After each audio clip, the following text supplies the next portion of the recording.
Mohon perhatian, diberitahukan kepada seluruh peserta Zoom Academy Power Team. Sebelum kita masuk kepada materi Zoom kali ini, perkenankan saya menyampaikan beberapa aturan penting di saat Zoom berlangsung. 1. Peserta dilarang keras menghidupkan mic di saat penyampaian materi Zoom. 2. Bagi kalian yang belum bisa mendengar suara kami, agar bisa mengklik join audio di pojok kiri bawah HP Anda. Lalu pilih Wi-Fi atau data seluler. 3. Bagi yang ingin bertanya, bisa ditulis di kolom chat atau bisa melalui raise hand. Pertanyaan Anda akan dijawab saat penyampaian materi sudah selesai. 4. Berhubung Zoom ini ditampilkan di YouTube streaming Power Team, diharapkan bagi yang open kamera, agar bisa memakai pakaian yang rapi atau pantas. Jangan sampai telanjang dada. 5. Yang tidak kalah pentingnya adalah, jangan sampai lupa, siapkan cemilan dan kopi kalian. Zoom kali ini akan dipimpin oleh top leader Power Team, Mr. Kenzi Crypto dari Batam. Dan akan dipandu oleh host fenomenal, Pak D. Haris dari Bekasi. Serta akan dibantu oleh co-host dari leader Power Team. Sekian dari kami, selanjutnya, Zoom akan kami serahkan sepenuhnya kepada host untuk mengatur jalannya Zoom ini. Waktu dan tempat dipersilahkan. Terima kasih. Oke, demikian pembukaan acara kita dan langsung waktu dan presentasi saya berikan ke Bang Kenzi. Monggo silakan. Oke, terima kasih Pak Haris atas prepare Zoom-nya. Assalamualaikum warahmatullahi wabarakatuh. Waalaikumsalam warahmatullahi wabarakatuh. Ya, selamat malam, salam sejahtera buat kita semua dan tetap semangat kita berada di bisnis yang tepat. Kita ngumpul lagi di Zoom Academy Power Team Indonesia, teman-teman. Selain dari Zoom ini kita juga menyediakan free untuk umum. Untuk teman-teman Power Team yang mungkin belum bisa menjelaskan apa itu Metaverse, bisa mengundang untuk Zoom free umum setiap malam Senin. Malam ini kita memang melakukan akademi secara rutin, yang mana tujuannya adalah untuk membahas banyak materi yang berhubungan dengan pengembangan metaverse jangka panjang. Nah, kita sudah meluncurkan banyak materi, mulai dari psikologi, mindset, strategi, kemudian juga kita sudah membahas blockchain teknologi, dan kali ini saya akan membahas materi khusus, yang mana materi ini pastinya adalah sebagai pemahaman untuk pengembangan bisnis metaverse. Karena pada prinsipnya metaverse ini adalah hal baru, ya. Ini adalah pola pengembangan bisnis atau sistem generasi network berikutnya, yang mana ketika banyak orang kecewa di bisnis-bisnis online dan mereka biasanya menyamaratakan tanpa memahami lebih dalam. Nah, di sini saya akan masuk ke materi yang spesial pastinya, dan nanti data ini akan kita record sebagai pemahaman ketika teman-teman menemukan suatu pertanyaan tentang metaverse dan skema Ponzi. Teman-teman, sebelum saya memulai, beberapa teman-teman Power Team juga mungkin ada yang baru di Akademi malam ini. Selamat datang, saya ucapkan salam kenal, saya Kenzi dari Batam. Ya, kami fokus dalam pengembangan bisnis ini karena kami tahu apa yang kami kerjakan, kita melihat masa depan di luaran sana atau di development sana sedang mengerjakan produk ekosistem, yang mana semua yang akan dikerjakan di sini adalah sumber uang. Dengan adanya produk-produk ekosistem yang akan datang, maka terjadi perluasan market secara maksimal. Nah, jadi ini menarik, kita berada di bisnis yang tepat di awal pra peluncuran, artinya belum sepenuhnya dimulai, kita sudah berada di akademi ini. Nah, di sini saya akan masuk ke sesi materi, dan sesi materi ini adalah sebagai pembuka kita di Akademi Power Team malam ini pastinya. Teman-teman juga bisa mempertanyakan hal lain di sesi tanya jawab nantinya. Dan teman-teman juga bisa menyampaikan sesuatu hal yang bermanfaat untuk orang lain dalam hal strategi, motivasi, testimoni, yang mana di sini sebenarnya kita adalah keluarga besar untuk sama-sama mengembangkan metaverse, membentuk tren bisnis ini di Indonesia agar orang-orang mendapatkan sebuah peluang bisnis nyata. Kalau dulu orang-orang di Indonesia, top-top leader di Indonesia, lebih banyak ditipu oleh proyek-proyek sentral. Saatnya di sini kita mendapatkan sebuah potensi kebebasan di dalam bisnis pemasaran. Desentralisasi adalah kebebasan dan kita mendapatkan itu di Metaverse. Oke, teman-teman, saya akan masuk ke sesi materi. Di sini saya akan menyampaikan sesuai dengan slide yang sudah kita susun. Oke. Oke, monitor Pak Deris. Siap, bagus, sudah. Sip. Oke, sebelum saya masuk ke sesi materi, izin saya akan matikan semua suara agar informasi bisa diterima dengan baik. Teman-teman, selamat datang di Metaverse Power Team Academy. Tema malam ini kita akan membahas apakah skema Ponzi. Apakah Metaverse termasuk dalam skema Ponzi? Oke, materi ini penting karena kita melihat ada beberapa orang yang memanfaatkan Metaverse sebagai ladang uang. Mereka mempostingkan atau mereview Metaverse tidak sesuai dengan fakta dan data, yang mana tujuannya adalah untuk mendapatkan keuntungan. Contohnya kalau di YouTube, mereka akan mendapatkan keuntungan dari monetis iklan, ya, yang ada di sana namanya monetis iklan, sehingga mereka menarik perhatian dengan mereview hal-hal yang negatif tentang Metaverse karena mereka tahu Metaverse itu adalah bisnis yang cukup diminati. Kemudian juga ada beberapa kasus di website yang sumbernya tidak jelas, mereka juga akan menaikkan traffic dengan mempostingkan Metaverse dengan hal-hal negatif. Nah, salah satu hal negatifnya pastinya adalah skema Ponzi. Oke. Nah, di sini kita akan penekanannya di informasi atau pemahaman tentang skema Ponzi. Teman-teman harus paham apa itu skema Ponzi, dan ketika ada yang menyatakan Metaverse skema Ponzi, artinya teman-teman mempunyai jawaban yang tepat sesuai fakta dan data. Oke. Tujuan akademi pastinya kita memahami secara penuh skema Ponzi, dan di sini juga saya menyisipkan apa itu piramida sistem dan mengetahui perbedaannya dengan Metaverse. Oke. Metaverse dengan skema Ponzi akan kelihatan secara perbedaan, dan di sini juga saya akan menyampaikan materi sesuai dengan urutannya. Dan teman-teman, Akademi Power Team telah diluncurkan beberapa materi, dan kita juga sudah pernah menyampaikan informasi dasar-dasar komponen teknologinya, kemudian pemasaran bisnis Metaverse itu sendiri, kemudian perbedaan konsep lama dan konsep generasi network berikutnya yaitu Metaverse, kemudian menemukan logika Metaverse, kemudian juga kami sudah menyampaikan materi apa yang harus teman-teman lakukan ketika sudah bergabung di Metaverse. Dan itu adalah ilmu berdasarkan apa yang kami lakukan, bukan berdasarkan teori. Jadi apa yang kami lakukan dan berhasil pastinya kita bagikan. Kita berikan kepada mitra Power Team yang mana tujuannya adalah untuk manfaat. Oke.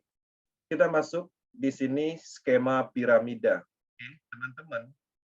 Di dalam poin ini ada beberapa kasus orang menganggap bahwa skema piramida dan skema Ponzi itu adalah sama. Oke. Nah, di sini saya akan jelaskan skema piramida itu menggunakan barang yang mana biasanya bergerak di kamuflase MLM.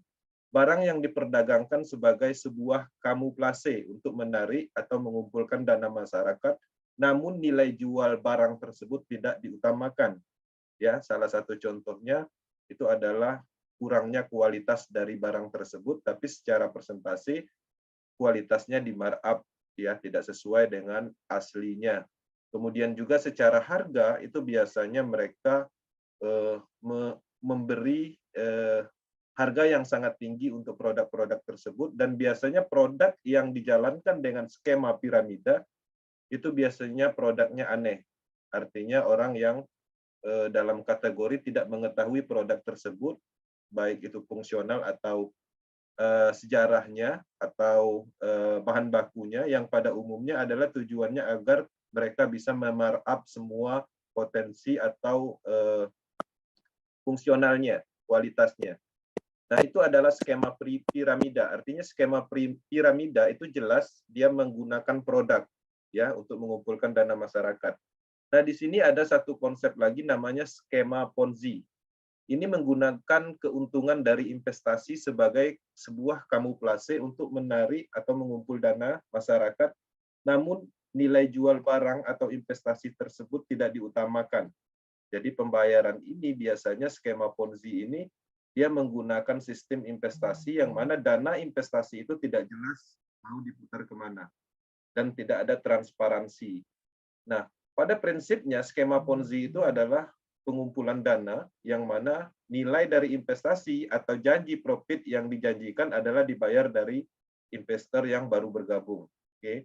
Skema Ponzi dan skema piramida memiliki kesamaan, yaitu sama-sama mengumpulkan uang masyarakat. Itu poinnya di situ. Oke. Melalui rekrutmen anggota baru secara berkelanjutan. Dan biasanya ini dikembangkan oleh founder dan tim leader untuk memasarkan skema ini. Nah, teman-teman harus memahami ini karena skema piramida dan skema Ponzi itu dianggap sama, tapi pada prinsipnya dia mempunyai perbedaan yaitu di produknya. Ya, seperti itu. Kemudian di sini kita masuk di dalam sejarah skema Ponzi. Materi malam ini pastinya kita akan terfokus di skema Ponzi-nya, bukan di skema piramidanya.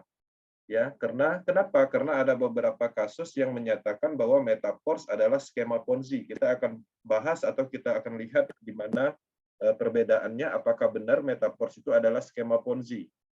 Sejarah skema Ponzi ini dicetus oleh Charles Ponzi yang kemudian menjadi terkenal pada tahun 1920. Ini adalah orang Italia dan ini adalah sebagai penipu yang ada di Amerika Utara tepatnya. Skema ini dia menghasilkan uang atau menjanjikan keuntungan 50% kepada mitranya dalam waktu 45 hari.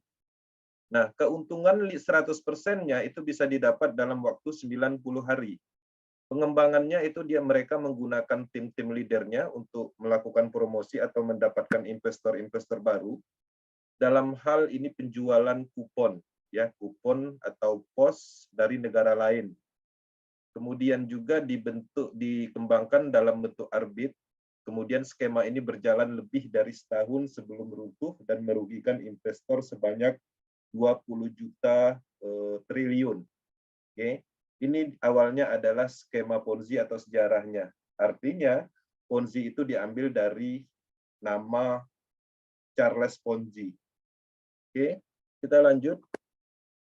Nah, di sini saya akan detailkan apa itu skema Ponzi. Skema Ponzi adalah pengumpulan dana dengan modus investasi palsu yang membayar keuntungan kepada investor, ya, yang bukan berasal dari keuntungan yang diperoleh dari kegiatan operasi perusahaan atau real pengembangan bank, atau dalam hal di sini tidak ada proyek yang dikembangkan.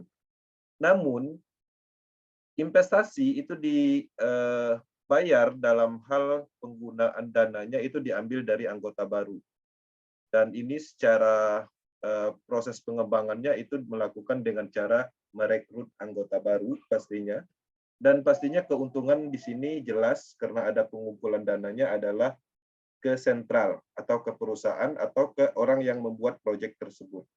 Dan pada akhirnya sistem ini akan runtuh ketika si owner mendapatkan keuntungan atau ketika tidak ada lagi orang yang bergabung, dalam arti mereka sudah mendapatkan keuntungan baik dari sisi foundernya ataupun ownernya.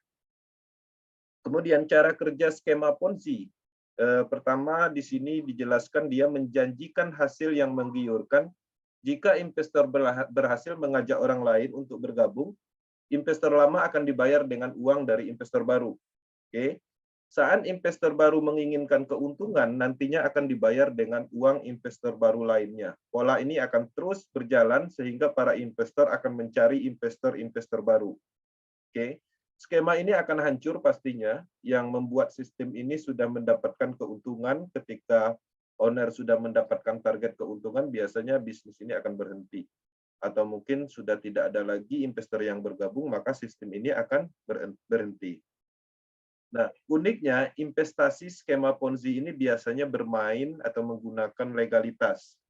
yang bisa meyakinkan investor atau masyarakat.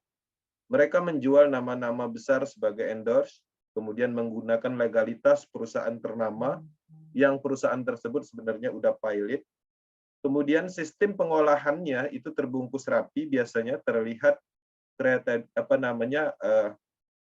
penjualan atau secara visualnya mereka mengadakan pertemuan-pertemuan yang high class seperti di perhotelan dan lain-lain. Oke. Nah, pengembangan bisnis investasi atau skema Ponzi itu biasanya bergerak di saham, ya. Kemudian perhotelan, robot trading, kripto, perkebunan, dalam hal arisan misalnya donasi dan lain-lain. Nah, jadi teman-teman, skema Ponzi ini sudah sering terjadi di Indonesia dan kita pun pernah mengalaminya dan pernah memahaminya. Dalam hal bahkan kita pernah menjadi korban. Oke. Nah, di sini saya akan jelaskan bahwa ada tanda-tanda skema Ponzi yang mana di sini ada beberapa poin secara garis besar.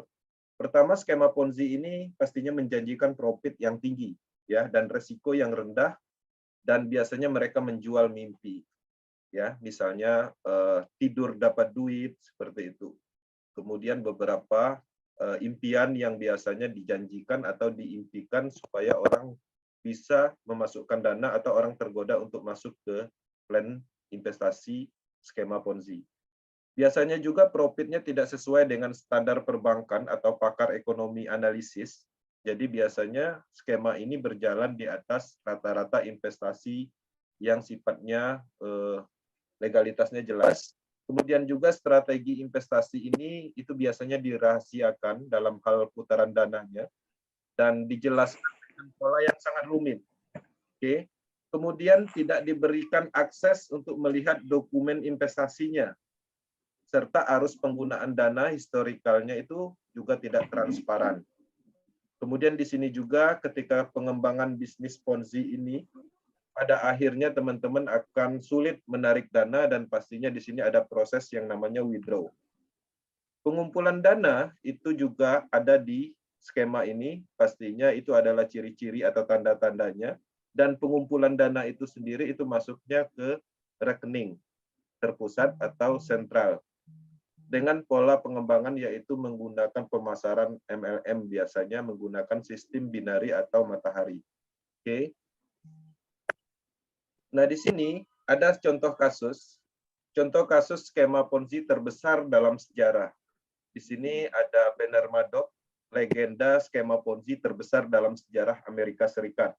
Oke, kita lihat ciri-cirinya bahwa skema Ponzi yang dijalankan oleh Bernard Madoff ini, dia menggunakan skema Ponzi yang dilakukan dengan mengambil uang investasi dari investor lalu diberikan kepada investor lain. Polanya seperti itu. Dia juga mencari dana milik investor dan ribuan investor dari perusahaan-perusahaan termasuk badan amal. Dan ini mengumpulkan dana sebesar 7 miliar USD atau sekitar 100 triliun. Nah, ini adalah sejarah di dalam skema Ponzi terbesar di dunia. Nah, teman-teman bisa melihat bahwa ada komponen penting, artinya di sini jelas ada pengumpulan dananya dan menguntungkan si Bernard Madoff ini. Dan Bernard Madoff ini juga mempunyai banyak kekayaan, baik itu villa mewah dan kapal pesiar dari hasil pengembangan Ponzi-nya. Oke. Kemudian ada contoh kasus skema Ponzi yang ada di Indonesia, dan ini berasal dari Rusia juga, dan ini sangat berkembang pada eranya di Indonesia. Oke, yaitu Global, ya, manusia membantu manusia. Nah, ini dikembangkan oleh Maprodi yang merupakan pengembang investasi dengan sistem donasi menggunakan skema piramida, mirip sistem yang dipakai oleh bisnis multilevel marketing. Nah, di sini juga pastinya ada profit 30%, yang mana profit itu akan dibayarkan secara sistem PHGH. Oke. Si Maprodi hanya membuat suatu sistem untuk perintah transfer PHGH atau bantu-membantu.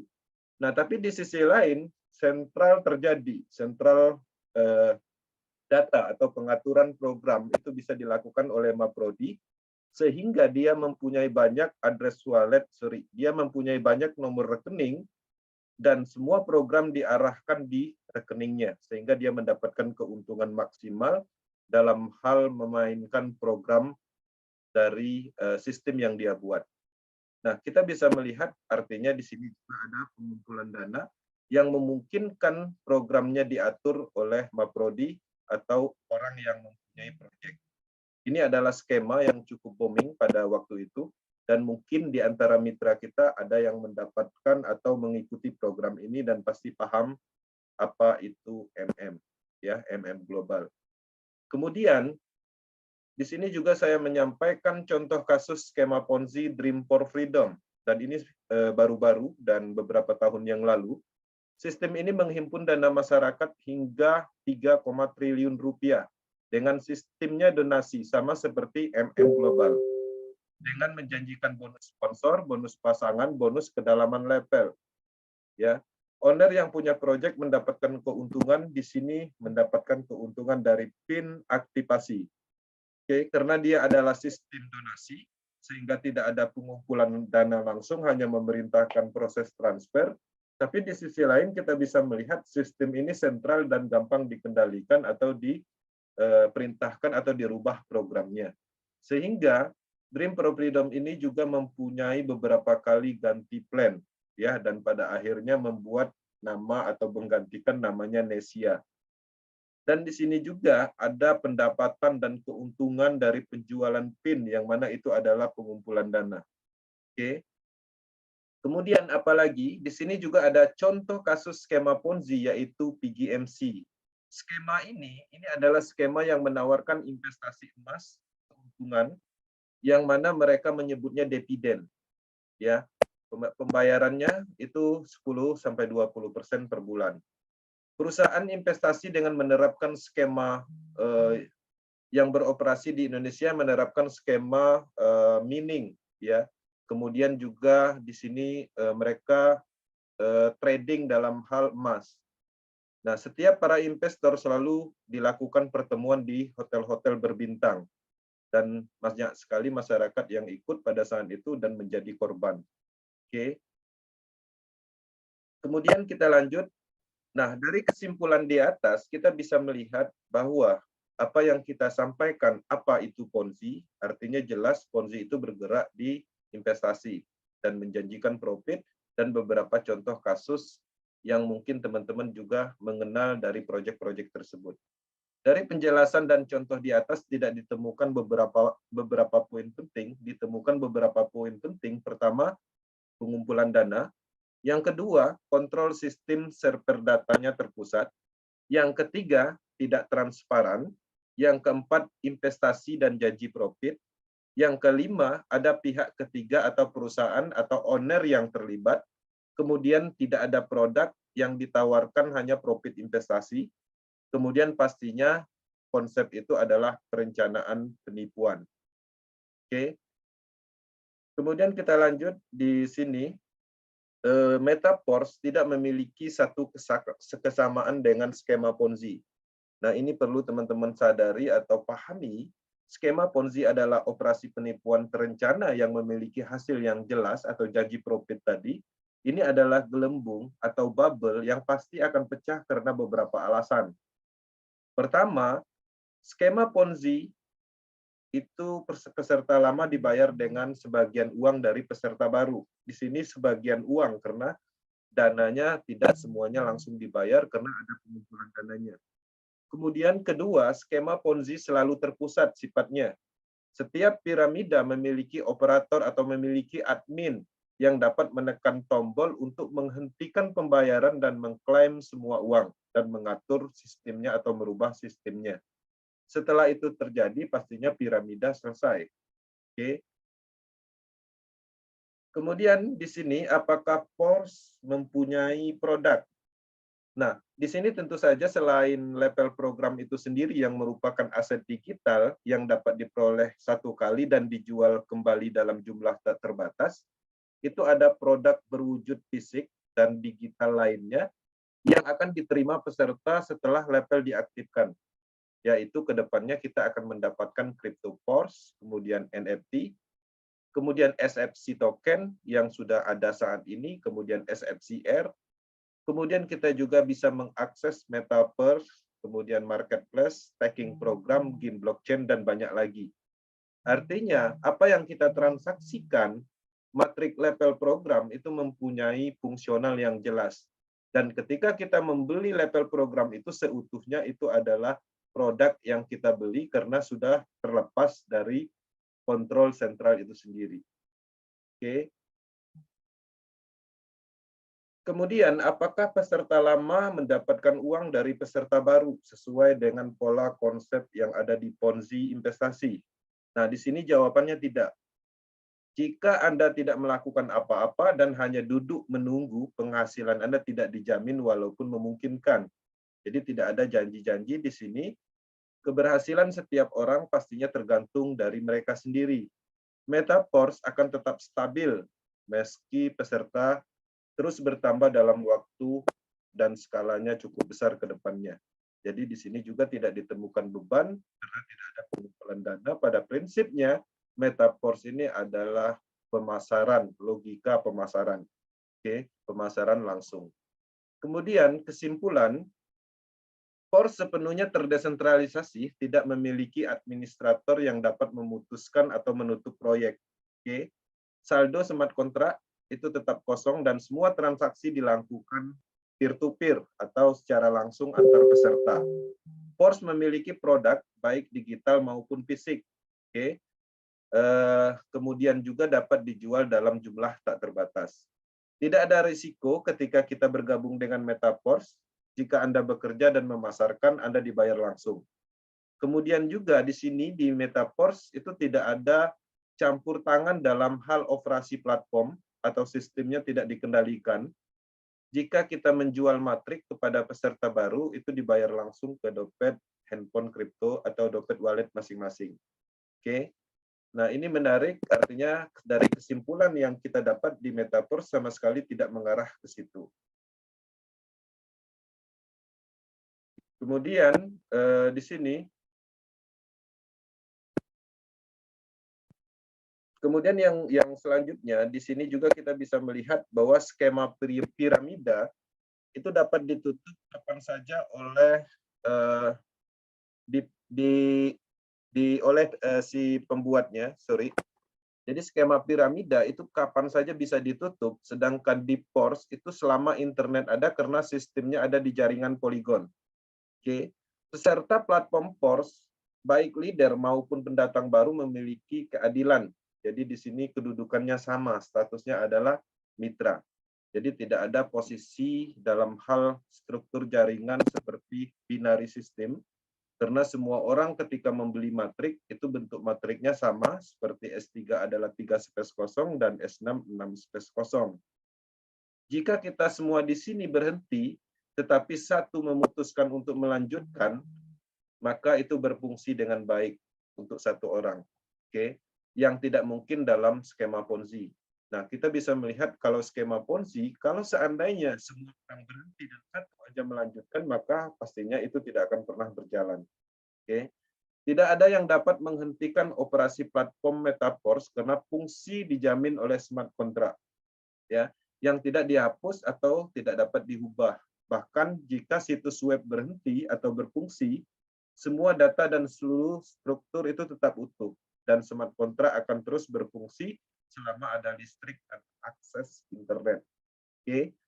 Kemudian juga, Anda perlu memahami bahwa dalam proyek investasi, Anda diberi uang Anda kepada admin, dan mereka dapat melarikan diri ya dengan uang Anda kapan saja. Dan dalam hal Metaverse ini, itu tidak ada pola seperti itu karena tidak ada pengumpulan dana. Nah, dan pastinya ketika ada pengumpulan dana, itu resikonya 100%, karena dananya ada di pihak ketiga. Nah, di sini beberapa kasus atau beberapa YouTuber yang mereview tentang Metaverse mengacu ke klaim SEC, yang mana di SEC juga membahas tentang proses adalah skema Ponzi. Oke. Tapi di sisi lain, Lado Oktanikov itu telah menjelaskan detailnya di TV di Georgia, di negaranya, yaitu IMIDI TV, dan itu di wawancara tentang PMSEC itu tidak mendasar. Oke. Kemudian juga Silado Oktanikov telah menyampaikan di dalam video khusus bahwa tuduhan dan berita yang disampaikan oleh SEC itu adalah palsu, ya, dan mengancam kebebasan semua orang dalam hal desentralisasi. Jadi kesimpulannya, yang kesekian kalinya proses dicoba atau dibentukkan oleh kekuasaan sentral. Bukan satu kali aja, pertama di tahun 2020, proses dibenturkan oleh SEC Filipina, kemudian Sekuritas Montana, bahkan Indonesia pun juga termasuk OJK pernah merilis proses. Kemudian juga terakhir yang cukup besar yaitu SEC USA, ya, yang ada di Amerika Serikat. Dan sampai saat ini proses terus ada, dan ini salah satu bukti nyata kekuatan matriks sistem terdesentralisasi yang mana ini cukup kuat. Jadi dengan adanya ulah dari sentral seperti otoritas tertentu seperti SEC, ini membuktikan bahwa apa yang kita sampaikan di awal tentang proses itu cukup menjadi bukti dengan segala kekuatannya. Logikanya ketika SEC US sudah menyatakan bahwa ini adalah skema Ponzi, pastinya biasanya website itu akan di-shutdown dan orangnya akan dicari atau dijemput paksa. Nah, dalam hal kasus SEC, Lado Oktanikov telah merespon apa yang dituduhkan oleh SEC dan mereka menjelaskan secara detail sebanyak beberapa halaman, tapi sampai saat ini SEC itu tidak menjawab. Nah, kasus ini adalah kasusnya proses dan tidak ada hubungannya dengan Metaforce. Tapi di sisi lain, karena Lado sebelumnya adalah pengembang dari proses, maka dia mengklarifikasi matriks sistem yang ada di proses itu tidak mengandung unsur Ponzi. SEC juga melawan retail, itu yang teman-teman perlu ketahui. Jadi di dalam pengembangan bisnis desentralisasi pastinya benturannya adalah ke sentral, ya. Binance juga, ya. Proses dan SEC juga melawan semua proyek cryptocurrency yang sukses dan mereka akan mencoba dalam hal desentralisasi untuk sentral supaya mereka mendapatkan keuntungan. Oke.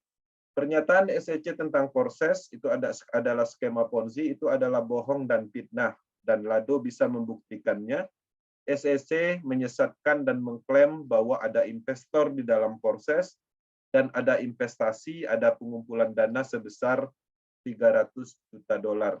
Tapi pada prinsipnya di proses itu tidak ada pengumpulan dana. Oke. Baik di masa lalu dan proyek saat ini, Lado membuat anti piramida. Itu yang teman-teman perlu ketahui. Yang telah dibuktikan berkali-kali tidak seperti SEC, yang mana selama ini terus mengganggu proyek-proyek desentralisasi karena mereka tidak mendapatkan manfaat. Oke. Nah, di sisi lain, di sini kita melihat SEC tidak peduli dengan penipuan banyaknya skema-skema piramida yang ada di dunia ini. Mereka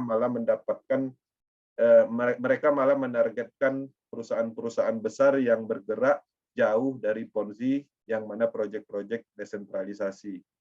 Nah, menariknya di Akademi Proses, di akademinya Metaforce, kita juga mengajari tentang Ponzi. Kita juga mengajari bagaimana cara menghindari skema-skema Ponzi. Bahwa kita bisa melihat bahwa proses Metaforce sebenarnya tindakannya lebih nyata dalam hal memberantas Ponzi. Oke. Nah, di dalam video di atas itu adalah pembahasan proses dan SEC US yang tidak ada kaitannya dengan Metaforce.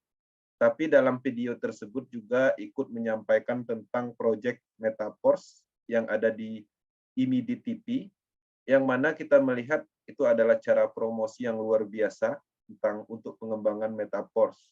Nah, jadi ini menarik ketika proses disentuh atau diganggu oleh SEC, Lado Oktanikop juga melawan dengan pembuktian data dan sampai saat ini SEC tidak membalas, seperti sama kasus SEC Montana pada saat itu pernah merilis bahwa proses itu Ponzi dan sampai saat ini tidak ada respon sama sekali ketika dibalas oleh Lado Oktanikop by data. Oke. Nah, poin penting tentang vonis seseorang atau otoritas tertentu untuk metaverse bahwa mereka biasanya menyatakan metaverse adalah skema Ponzi. Teman-teman harus siap dengan kondisi seperti itu, artinya pemahaman kita tentang Ponzi pastinya lebih maksimal, kemudian kita juga tahu apa itu metaverse secara detail. Ketika teman-teman menemukan ya vonis tentang metaverse adalah skema Ponzi, itu ada beberapa kemungkinan. Pertama, jika teman-teman menemukan channel YouTube yang membahas tentang metaverse adalah Ponzi, manfaat besarnya metaverse, mereka memanfaatkan besarnya metaverse untuk mendapatkan view, agar mendapatkan uang dari monetis iklan. Itu pasti. Kita bisa melihat beberapa review video yang mana mereka adalah YouTuber, dan pada penjelasan mereka, mereka menjelaskan bahwa metaverse adalah investasi. Mereka menjelaskan atau membandingkan metaverse dengan proyek-proyek Ponzi sebelumnya, yang mana proyek sebelumnya itu adalah proyek investasi, yang mana ada pengumpulan dananya. Nah, jadi apa yang mereka sampaikan itu sama sekali tidak beralasan dan tidak sesuai dengan fakta dan data, yang mana kita pahami metaverse tidak ada pengumpulan dananya. Metaverse bukan investasi. Oke, metaverse adalah bisnis pemasaran sah. Orang kemudian yang kedua, orang tersebut itu biasanya tidak mengerti tentang Ponzi dan sistem serta teknologi yang ada di metaverse. Itu biasanya orang akan memvonis, ya, artinya mereka hanya menyampaikan kalimat kosong dan bahkan mereka tidak mengerti apa itu Ponzi. Kemudian yang ketiga, orang tersebut mengalami trauma masa lalu karena proyek Ponzi, sehingga menganggap peluang yang ada adalah scam dan penipuan. Jadi mereka menyamaratakan karena masa lalunya pernah mereka mengikuti Ponzi dan merugi, dan pada akhirnya ada sebuah peluang generasi bisnis berikutnya seperti metaverse dengan segala kekuatan teknologinya, mereka anggap itu sama. Oke. Yang keempat, itu biasanya orang tersebut sengaja memberikan informasi yang salah karena mereka tidak ingin kita sukses. Itu adalah hal-hal yang sering kita temukan karena pada prinsipnya banyak orang yang akan melemahkan kita ketika kita mempunyai potensi, ketika kita mulai kelihatan ingin mendapatkan peluang besar. Beberapa kasus ini sering terjadi. Orang akan melemahkan kita, dan pada saat orang menyampaikan atau melemahkan kita, kita juga tidak memahami apa itu Ponzi, dan kita juga belum paham apa itu metaverse. Kemudian yang kelima, melihat sumber informasi dari otoritas sentral yang mempunyai masalah dengan pesaing bisnis sentral serta pemasukan pajak. Nah, jadi banyak sekali review yang terjadi. Orang melihat metaverse mengacu misalnya kepada SEC. Dan kita sama-sama tahu SEC itu sendiri, semua proyek cryptocurrency yang besar pasti diganggu. Karena pada prinsipnya mereka mengakui cryptocurrency project itu hanya Bitcoin, karena mereka tidak menemukan development-nya atau pengembangnya. Dan selain dari itu, pasti akan bermasalah dengan SEC. Dan beberapa kasus telah terjadi seperti Binance, Ripple, dan lain-lain. Oke. Nah, di sini catatan penting, jika ada satu saja kesamaan metaverse dengan Ponzi, Powerteam akan berhenti menjalankan bisnis ini. Bahkan konsep matrik metaverse dinyatakan anti Ponzi, bahkan kita mengajari orang-orang tentang Ponzi. Force adalah bisnis sah dalam pemasaran yang mempunyai produk blockchain nyata, produk matrik level, Force Queen, NFT, metaverse, dan banyak lagi. Semua produk blockchain akan terus dikembangkan di proyek ini. Oke. Kemudian sebagai catatan, Ponzi itu adalah cari-cari orang, ya, cari rep.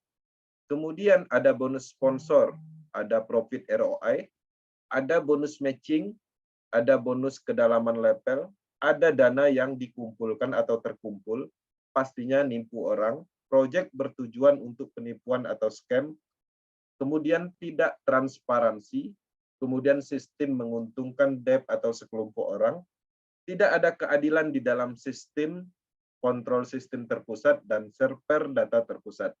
Oke, biasanya menjalankan konsep pola binari sistem atau matahari sistem, trinary, tanpa menggunakan teknologi smart contract terdesentralisasi. Oke, dalam hal catatan ini, satu pun tidak ditemukan di Metaverse. Oke, teman-teman, di dalam pengembangan Metaverse, mindset kita harus berubah di dalam pengembangan ini. Ya, kalau dulu mindset kita berbisnis pemasaran, kita mencari orang. Menariknya mindset kita di Metaverse itu pastinya dirubah. Kita dicari orang. Orang akan datang untuk bergabung dengan Metaverse dengan melakukan perulangan pemasaran. Salah satu bukti implementasi nyata 187, hampir 200 di proses BUSD dan Metaverse, semua mitra langsung Power Team satupun tidak pernah kita hubungi atau kita ajak, yang mana semua orang yang mencari untuk bergabung dengan sendirinya. Itu adalah salah satu bukti nyata bahwa nilai dari Metaverse itu cukup tinggi secara market. Artinya kita tidak perlu sebenarnya ngotot dalam hal mencari orang seperti pengembangan pada umumnya, tapi di sini kita mengaktifkan ilmu pemasaran, karena produk ini nyata, bisnis ini nyata, maka dengan sendirinya orang akan datang.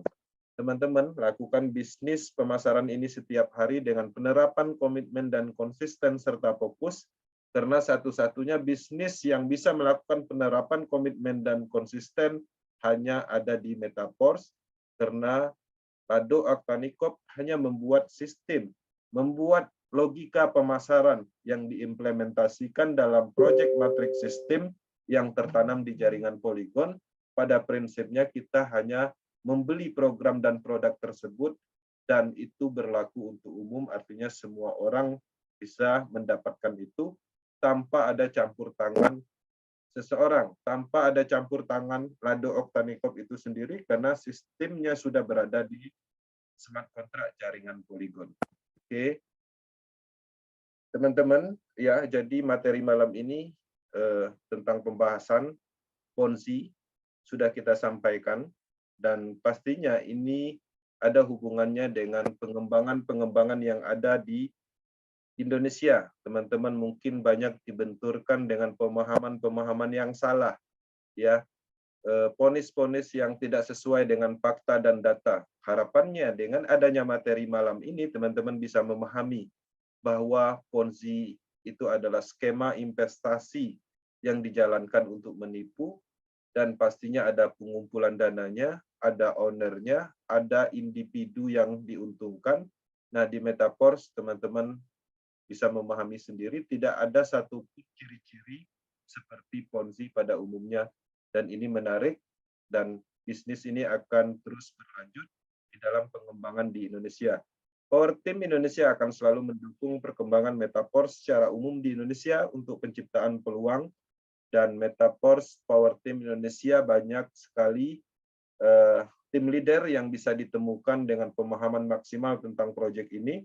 Kita juga punya channel YouTube untuk pendalaman materi atau akademi-akademi tentang Metaverse.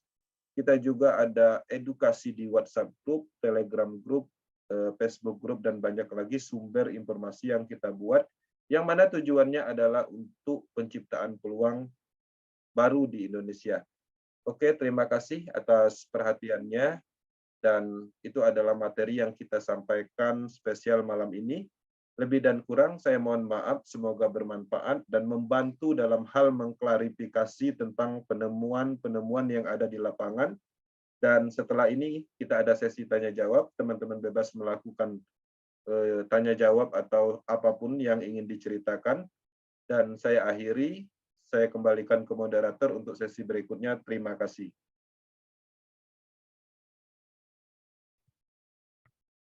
Oke, terima kasih Bang Ansy atas presentasinya pada Malam hari ini kita membahas soal ponzi dan piramid, anti piramid ya. Jadi sekilas banyak orang menganggap apa yang sedang kita kerjakan ini adalah ponzi ataupun piramid. Namun dengan data, dengan perbandingan, dengan komparasi dari yang tadi disampaikan Bang Kensi, harusnya kita pelan-pelan mulai bisa membedakan dan kita harusnya bisa menjawab apa yang persepsi salah tentang ponzi atau piramid yang sedang kita kerjakan, ciri-cirinya, dan tadi saya sampaikan juga secara broadcast untuk bisa men-capture presentasi Bang Kensi. Nanti akan kita berikan file PDF-nya untuk bisa dipelajari dan dipahami, untuk dibagikan ke siapapun yang menyudutkan atau menuduh bahwa metaverse adalah bisnis ponzi atau piramid. Pada dasarnya memang dimanapun bisnis pasti membutuhkan orang. Tidak ada bisnis di dunia ini yang tidak membutuhkan orang. Ketika kita membutuhkan orang dengan cara menyampaikan, banyak orang menganggap kesannya seperti kita bisnis ajak mengajak ya, atau bisnis mempengaruhi. Padahal banyak sekali pekerjaan kita yang pada prinsipnya juga pasti akan mengajak orang atau mempengaruhi orang untuk membeli produk kita, atau kita bekerja pada orang untuk mendapatkan penghasilan. Oke, Bapak Ibu sekalian, silakan dari yang ada yang bertanya atau mungkin bercerita tentang pengalamannya sebelum di Force atau Forsas yang punya pengalaman, baik pengalaman yang menyenangkan atau tidak menyenangkan, tentang bisnis sejenis ponzi atau bisa dikatakan bisnis piramid atau ponzi. Silakan kita sharing di sini, tidak apa-apa. Karena mungkin ada yang masih malu bahwa Bapak Ibu sekalian memang dulu pernah menjalankan ponzi ataupun piramid, namun dengan bertemunya dengan Force pastinya lebih membukakan mata pikiran Bapak Ibu sekalian tentang ternyata memang tidak sama apa antara yang kita sedang kerjakan dengan bisnis sebelumnya.